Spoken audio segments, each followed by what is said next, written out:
So there's a debate raging in Congress right now about whether Congress should get a pay raise, a $4,500 pay raise to be exact, or as it's being called, a cost of living increase. One of the people advocating for the raise is the lovely Alexandria Ocasio-Cortez, and her argument for her own raise is really, I mean, it's really pretty awful. So listen to this. You know, it may not be politically popular to say, but honestly, this is why there's so much pressure to turn to lobbying firms and to cash in on member service after people leave, because precisely of this issue. So it may be politically convenient, and it may make you look good in the short term for saying, oh, we're not voting for pay increases, but we should be fighting for pay increases for every American worker. We should be fighting for a $15 minimum wage pegged to inflation so that everybody in the United States with a salary, with a wage, gets a cost of living increase. Members of Congress, retail workers, everybody should get cost of living increases to accommodate for the changes in our economy. And then when we don't do that, it only increases the pressure on members to exploit loopholes like insider trading loopholes to make it on the back end. So first of all, you see what she's doing here, right? She's whining for a raise, but she's positioning it as an act of courage on her part. She's saying, hey, it may not be politically convenient to say this, okay? I know a lot of people don't have the guts to say this, but I should get more money.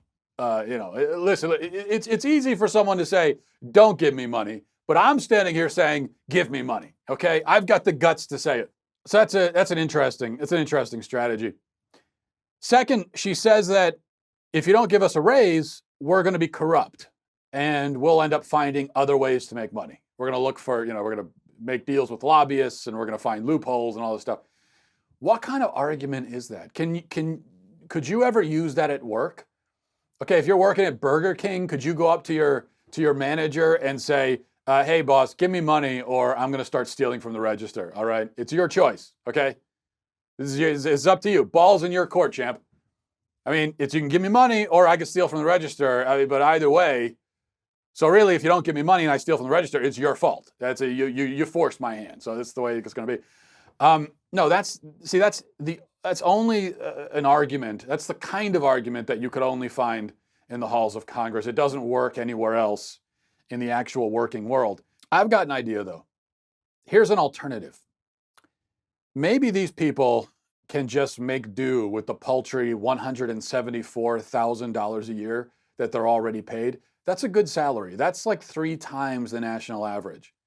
Should our representatives really be paid more than 3 times what the average citizen makes? Should they make even that much?